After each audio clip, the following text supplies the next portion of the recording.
afternoon, Year 6, and welcome to your second history lesson. So this time we are going to look at the Blitz, which is part of World War II. We're going to answer the question, how did this dangerous event impact Britain? Now at the end of this you've got a long piece of writing to do, you've got a balanced argument, so you will notice in your assignment section I've given you a week. This isn't due until Friday, you've got the full week, because you might want to look at your English lessons and wait for those until you continue to write your balanced argument. If you want to do it today, that's totally up to you, but I have given you a week to do it because I would like it to be a really good long piece of writing with an introduction and a conclusion, and you've really researched the evidence to support your for and against arguments. All right. So, green group, your learning objective is to explain the impact of the Blitz on children in the World War II. So you're going to make a list, so your task is a little bit different. You're going to make a list of how children might feel during the Blitz, list the emotions and how they might show them. So that needs to be done today, okay? Blue group, you're going to be able to determine the impact of the Blitz on children in Britain, and you're going to discuss how the Blitz had a negative impact on children and use historical facts to support your answer. So you're going to write a paragraph discussing this, okay? And that's this at the end of this lesson, okay? And then the red group, you're going to draw conclusions using evidence about the importance of the Blitz, all right? So you're going to use evidence provided and your own research to write a balanced argument to discuss the importance of the Blitz. You'll need to include both sides, so why it was important and why it wasn't important. Refer to the historical facts and evidence in your answer. Now, reds, you have to write your balanced argument. Blues and greens, I would like you to give it a go, but you also have that task that I need you to do as well, okay? So don't worry too much. Reds, that is your only task, is to write that balanced argument, so that's why you've got a week to do it. So we're just going to look at some photos of what it was like to be evacuated in World War II, so you can really understand why it was important before we look at the Blitz specifically. Now don't worry if you don't know what the Blitz is, this is why we've got this lesson. So they evacuated children from the 1st of September 1939, and you can see they've got the tag around them, they've got tiny little suitcases, and around their neck is their gas mask should they need to put them on whilst travelling. Okay, they travelled very, very light, they didn't carry a lot, it was only essentials they were allowed to take. Okay, and you can see they're not looking very happy. They weren't allowed to travel with their parents. They were taken either by teachers, or you can see a nun there and a police officer. They would accompany them on the train. Okay, this is the Battle of Britain. Now we're going to come on to this, which was the 10th of July to the 31st of October 1940. Okay, and you can see the planes in the sky. Imagine being a child and looking up and seeing that, and what must they be thinking? What do you think now when you see a plane in the sky compared to what must they have thought then? Okay, I don't think that plane was going on a holiday to a nice country.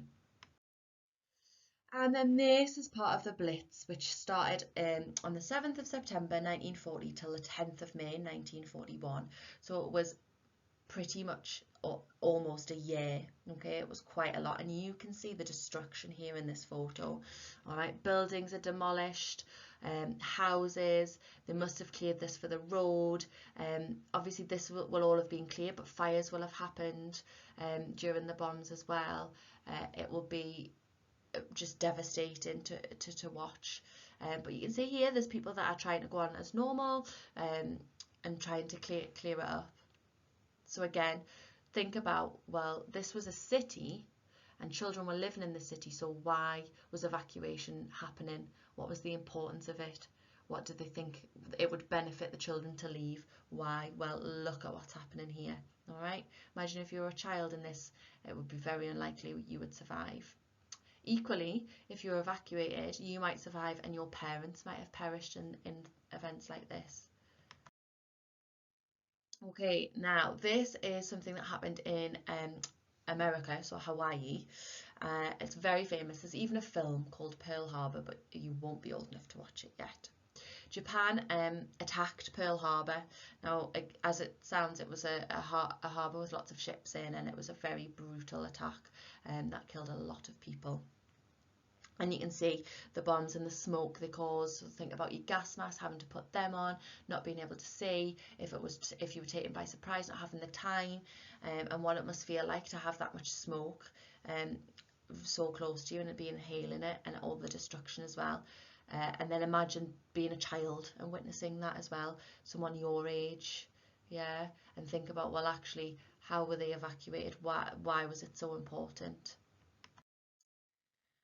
And then this was just the start of World War Two, okay, and the declaration of war. This is that we were going to go into war, and that Great Britain and France were on the same side. They were allies, which is almost like friends, and they fought against Germany, okay.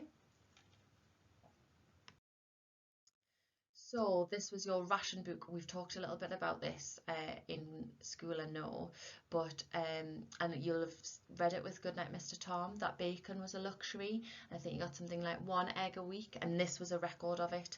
And you'd go into the shop and they'd stamp when you got it, so you couldn't try and get any more. There was a black market where you could get things which was actually illegal, and it was very, very expensive as well. And that happened on the 8th of January 1940, so about a year-ish into the war. Not long, actually, less than a year. Okay, now we won't touch on this a lot, but there were some prisoner of war camps in World War Two. You could maybe ask your families about if you are interested in, and they were liberated, which means they were freed in July 1944, so towards the end of the war. And then Hitler, who was the leader of the German army, actually committed suicide and killed himself on the 30th of April 1945 after the war had been lost. And I think he was going to have to face charges for crimes he had committed. Okay, so this was one of the headlines at the time. Okay, now this is in your resources section, but I just wanted a little bit of a timeline of the events in World War II and what happened. Okay, so you've got the end of World War One, and then Hitler is appointed as German leader. Okay, and then World War Two begins. There wasn't a lot of time. If you think World War One, it ended in 1918, and then World War Two started in 1939. That those of you who are quick at maths, that's only 21 years. Okay, so if you think if you were born at the end of World War One, you were then 21 and old enough to fight in World War Two. It's not a lot of time, and that's how some people ended up fighting in both, or witnessing both, because it was quite short. So there's more events in the world of World War Two in this link. Okay, and again, just some important events for you. So Germany invaded Poland first in September 1939, and that's when the World War Two began. Okay, a couple of days after, France and Great Britain declared war. Okay. In 1940, in April, Germany invaded and took control of Denmark and Norway. If you have a map handy, or you want to go onto Google and look at a world map, you might be able to see all the places that Germany invaded and in what order, and see if there was a logical reason to that, maybe. So Germany uses quick strikes called Blitzkrieg, which means lightning war. So this is where this word, the Blitz, comes from, which took over much of Western Europe, such as the Netherlands, Belgium, and northern France. Okay, and then in May 1940, Winston Churchill was the leader of the British government, so he was the Prime Minister during the war. In 1940, in June, Italy entered the war, and then again in July, Germany launched an air attack on Great Britain, which was also known as the Battle of Britain. So from July until October, so July, August, October, that was 3 months of air attacks. Okay, 3 months of maybe causing the devastation that we saw in that first photo, one of the first photos. In 1940, in September, Germany, Italy and Japan signed, it's called the Tripartite. It's like an agreement that they were going to be allies and they were going to fight together. And then Germany attacked Russia. And then in December in 1941, that was when the Japanese attacked Pearl Harbor in Hawaii, which was part of the US. All right. And there's a few more things that have happened, and you can go and look at those on that link as well. So you might have all heard of D-Day as well, June the 6th. Yeah, D-Day and the Normandy invasion. It's a very famous battle from the World War II. You can go and have a look. And then it wasn't until 1945, towards the end of the war, an atomic bomb is dropped on Japan. So Japan attacked Pearl Harbor, and America were obviously extremely upset about it. So in August 1945, they dropped an atomic bomb on Hiroshima, Japan. You might have heard of that, and I believe the city is still recovering from parts of that. And then they dropped another atomic bomb. Okay, so that Japan surrendered. Okay, and again, you can read more about this on this link, which is also in your resources in a Word document, don't worry. Okay, so looking at the Blitz specifically, so it was a German bombing campaign against the United Kingdom, okay, in 1940 and 1941, which was well into World War II. All right, and it was first used by the British newspapers because it was the German word for lightning. And if you think about all those bombs dropping in the sky and the explosions, it was quite fitting, wasn't it, that it was compared to lightning in the sky. Lightning is something that's quite frightening, especially for young children. That's probably why they decided to call that.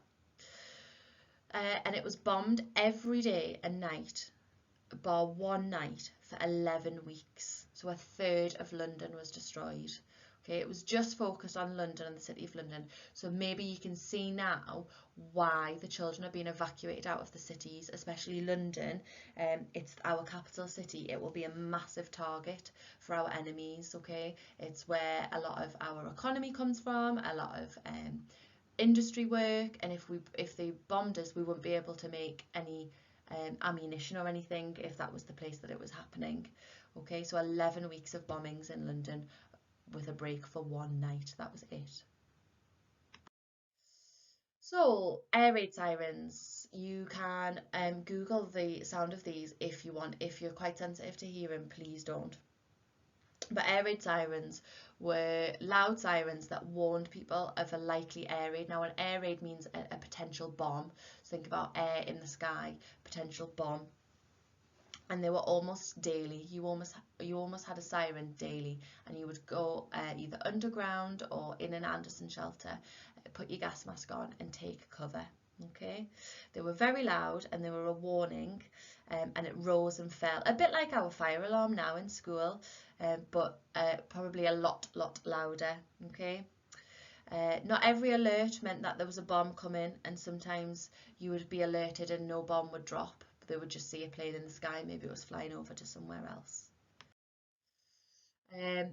When people heard the siren, even in school, you might see some images of children practicing, and they would stop what they were doing in school and then get under their desks in order as a shelter from the bomb. You had to stop and you had to take cover at once, okay? Because most of the injuries were because you were hit directly, or because bits of house or whatever it was that had smashed was coming into you. So you had to stay under cover until the sirens played continuously for 2 minutes on the same note, which meant that it was safe to come out. All right. So we know other cities were heavily bombed, like Swansea, Cardiff, Bristol, Southampton, Plymouth, Birmingham, Coventry and Liverpool. So quite a lot of the country. There was a quite bad raid on Coventry in 1940, and it was the biggest air raid the world had ever seen, with 4,330 homes destroyed, 554 people killed in one single bombing. Okay, 200 separate fires in one night. So you can see the devastation and why it was so important to get children out of the cities. Okay. See if you can find out how many people died during the World War II Blitz. Okay. We've got the answer underneath, see if you guys can find it. The Blitz, 32,000 civilians, okay, so normal people, if you want people who were just going about their daily business, were killed, and 87,000 were seriously injured. Okay, so think about how would this impact children? What was the impact of evacuation itself? So being moved away with the bare essentials to a stranger that you'd never met. You didn't even know who it was you were going to before. You were just picked almost on the day. What were the types of family that they were evacuated into? Did they make them work? Were they kind? Did they want them? Some families didn't want an extra child, okay? Or some families only wanted the extra child because they got money for that child. Think about leaving your mum and dad. Did they have the money to visit you? A lot of families didn't have that money to make that journey into the country. And so until the war was over, you wouldn't see them. And if they were involved in the Blitz attack, it could be highly likely that they weren't there when you got back. Okay, so you might not have seen your family for months, even years, depending on when you were evacuated. And if you were evacuated with your sibling, you might not have been able to stay with them. They tried, yeah, but it might not have happened. So, extra task for those of you in the green and blue group. Compare life in this time to our lives today. How significant is the Blitz? Okay, these are different tasks you could do. You're going to pick one. So you can compare life in this time or to ours today. Okay, and again, write a bit of a balanced argument. What was better? What was worse? Why? How significant is this event, the Blitz? Okay, so you could write an argument saying it was significant, you could write an argument and say it wasn't compared to other places that were bombed, and then what would have happened if the children were not evacuated and the British people gave in to the constant bombing? Would it be dangerous or not? Could you write a balanced argument? So could you say, yeah, it would be dangerous and why? And then could you say, well, on the other hand, no, it wasn't dangerous and this is why, and then come up with a conclusion. Okay, remember you've got a week to do this, year 6.